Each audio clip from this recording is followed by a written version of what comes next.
বইয়ে চাঞ্চল্যকর তথ্য, শেখ হাসিনা গণভবন ছাড়ার গোপন আল্টিমেটাম ফাঁস। ৫ আগস্ট ২০২৪ বেলা তখন ১:৩০। ভারত থেকে এক উচ্চ পর্যায়ের কর্মকর্তার ফোন আসে বাংলাদেশের তৎকালীন প্রধানমন্ত্রী শেখ হাসিনার কাছে। সে কর্মকর্তাটি ছিলেন হাসিনার পূর্ব পরিচিত। খুবই সংক্ষিপ্ত কথাবার্তা হয়েছিল দুজনের। ভারতীয় কর্মকর্তাটি বলেন, ইতিমধ্যেই অনেক দেরি হয়ে গেছে।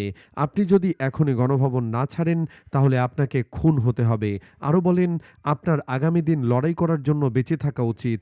ফোনের এই কথোপকথনের পরই হাসিনা নাকি দেশত্যাগের সিদ্ধান্ত নেন। অবশ্য বিক্ষুব্ধ ছাত্র জনতার স্রোত ধেয়ে আসছে গণভবনের দিকে। সেই উদ্বেগজনক খবরও প্রতি মুহূর্তে দিচ্ছিলেন সেনাপ্রধান।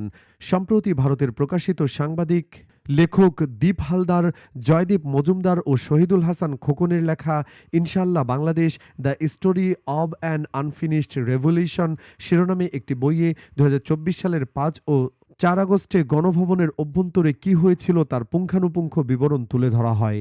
লেখকরা জানিয়েছেন, গণভবনের অভ্যন্তরের ঘটনাবলীর পুনর্নির্মাণ তারা করেছেন হাসিনার ব্যক্তিগত কর্মকর্তা, সেনাবাহিনীর একজন স্টাফ অফিসার, নিরাপত্তা সংক্রান্ত জাতীয় কমিটির কয়েকজন সদস্য, ২ জন সাবেক আওয়ামী লীগের মন্ত্রী, এনএসআই ও স্পেশাল ব্রাঞ্চের কয়েকজন কর্মকর্তা, পুলিশের ২ জন উচ্চ পর্যায়ের কর্মকর্তার সঙ্গে সাক্ষাৎকারের ভিত্তিতে। বইটিতে লেখকরা লিখেছেন, অবশ্য ৪ আগস্ট বিকেলে গণভবনের এক বৈঠক থেকে হাসিনাকে দেশ ছাড়ার পরামর্শ দেওয়া হয়। সেই অঘোষিত বৈঠকে উপস্থিত ছিলেন সেনাপ্রধান জেনারেল ওয়াকারুজ্জামান, বিমানবাহিনীর প্রধান air chief marshal Hasan Mahmud Khan, নৌবাহিনীর প্রধান অ্যাডমিরাল মোহাম্মদ নাজমুল হাসান, পুলিশ প্রধান চৌধুরী আবদুল্লাহ আল মামুন, ক্যাবিনেট সচিব মোহাম্মদ মাহবুবুর হোসেন সহ কয়েকজন প্রশাসনিক উচ্চ কর্মকর্তা এবং শিক্ষামন্ত্রী মহিবুল হাসান চৌধুরী সহ দলের বেশ কয়েকজন শীর্ষ নেতা। তারা সকলে উদ্বেগজনক খবর পেয়েই প্রধানমন্ত্রীকে বোঝাতে চেয়েছিলেন যে সময় দ্রুত নিয়ন্ত্রণের বাইরে চলে যাচ্ছে, তাই আপনার দেশ ছাড়া উচিত। কিন্তু হাসিনা সেই পরামর্শ মুখের উপর প্রত্যাখ্যান করেন।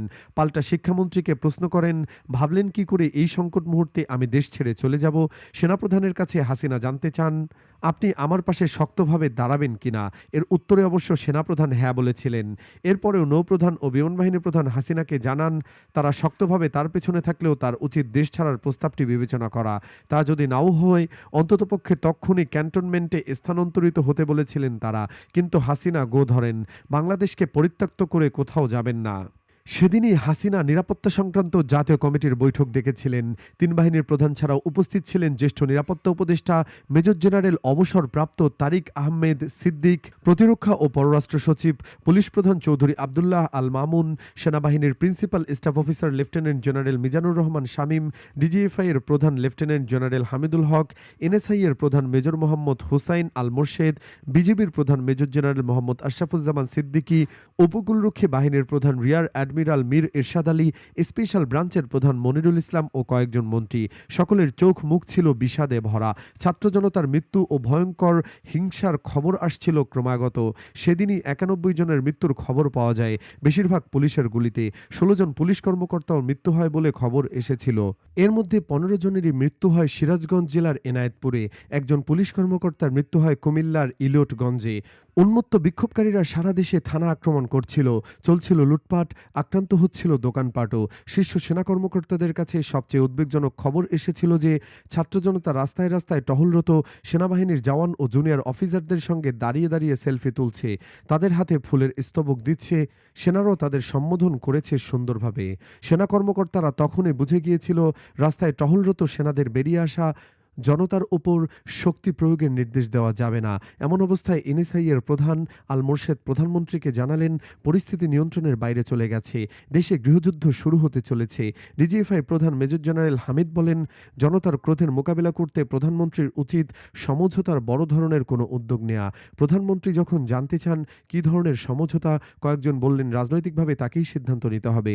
আবার অনেকে জানান সাময়িকভাবে ক্ষমতা প্রেসিডেন্ট শাহাবুদ্দিনের হাতে তুলে দেওয়া যেতে পারে, কিংবা কয়েকজন নিরপেক্ষ ব্যক্তি, সব রাজনৈতিক দলের প্রতিনিধি এবং সিভিল সোসাইটির কয়েকজনকে নিয়ে তত্ত্বাবধায়ক সরকার তৈরি করে ক্ষমতা দেয়া যেতে পারে।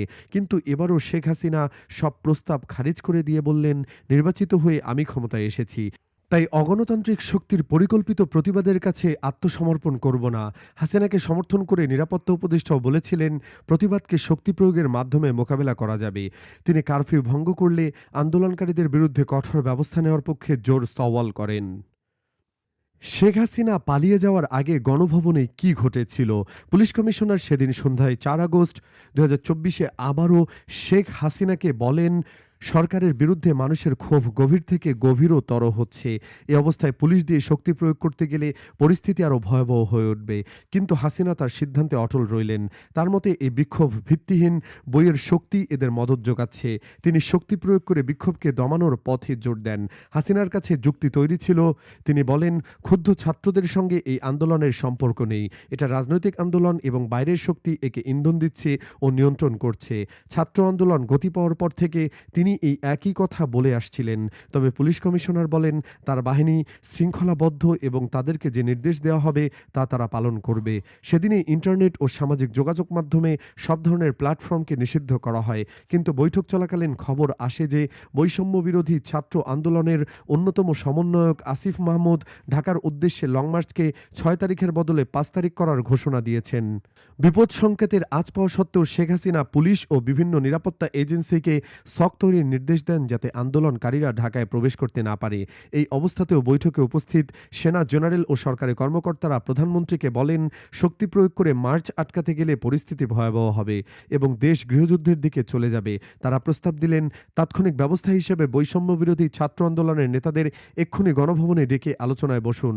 কিন্তু প্রস্তাবটি নাকচ করে দেন তিনি বলেন, আমি অনেকবার বলেছি, কোটা বিরোধী আন্দোলন আসলে তৈরি করা ছাত্রদের বিভ্রান্ত করা হয়েছে। বাইরের শক্তি মাঠে রয়েছে এবং দেশ হুমকির মুখে। এই সময় সব শক্তিকে একজোট হয়ে বাংলাদেশের সার্বভৌমত্বকে রক্ষা করতে হবে। এদিকে বৈঠক শেষ হওয়ার আগেই উপকূলরক্ষী বাহিনীর প্রধান, এনএসআই ও ডিজিএফআই এর প্রধান এবং পররাষ্ট্র সচিব বেরিয়ে যান। এরপর সন্ধ্যায় পুলিশ প্রধান শেখ হাসিনাকে বলেন, আমার বাহিনীকে সাহায্য করার জন্য সেনাবাহিনীকে চাই। তাদের কাছে খবর এসেছে লক্ষ লক্ষ মানুষ ঢাকার অভিমুখে রওনা হয়েছেন। তিনি প্রধানমন্ত্রীকে এও জানান, দীর্ঘ ৪ মাসের বেশি সময় ধরে রাস্তায় ডিউটি করতে করতে তারা ক্লান্ত। তাদের মনোবলও ভেঙে গেছে। অস্ত্রের অভাবের কথাও বলেন তিনি। প্রধানমন্ত্রী সঙ্গে সঙ্গে সেনাপ্রধানকে ঢাকায় প্রবেশের সব পয়েন্ট এবং অন্যত্র সেনা নিয়োগের নির্দেশ দেন। তখন ওয়াকারুজ্জামান জানান, সেনা নিয়োগ করা হলেও তারা বিক্ষোভকারীদের উপর গুলি চালাবেন না এবং কোনো কঠোর অবস্থান নেবেন না। হাসিনা তখন জানতে চান, কারফিউ ভঙ্গকারীদের বিরুদ্ধে সেনারা কেন কঠোর ব্যবস্থা নেবে না। সেনাপ্রধান বলেন, অনেক অবসরে যাওয়া সেনা কর্মকর্তা ও সেনাদের পরিবারের সদস্যরা এবং কর্তব্যরত সেনা কর্মকর্তাদের পরিবারের সদস্যরা এই বিক্ষোভে অংশ নিয়েছেন। তাই সেনারা আন্দোলনকারীদের ওপর গুলি চালাবে না এবং ক্ষতি হয় এমন ব্যবস্থাও নেবে না। এই ধরনের নির্দেশ দিতে গেলে সেনাবাহিনীতে বিদ্রোহ দেখা দেবে। সেনাপ্রধান হাসিনাকে আরও জানিয়ে দেন, তার আগের পূর্বসূরি জেনারেল মোহাম্মদ ইকবাল করিম ভূঁইয়া এবং কয়েকজন অবসরে যাওয়া সেনা কর্মকর্তা এক সাংবাদিক সম্মেলন করে সেনাদের রাস্তা থেকে ব্যারাকে ফিরে যেতে বলেছেন।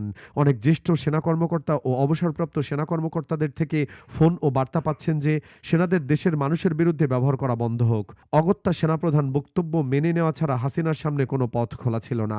হাসিনা তখন পুলিশ প্রধানকে ফোন করেন। পুলিশ প্রধান জানান, আন্দোলনকারীদের ঢাকায় প্রবেশ আটকানোতে সব পরিকল্পনা তৈরি হয়েছে। তখন হাসিনা সেনাপ্রধানকে বলেন, সেনাবাহিনী যেন সাজোয়া গাড়িতে টহল দেয়। সেনাপ্রধান রাজি হয়ে যান।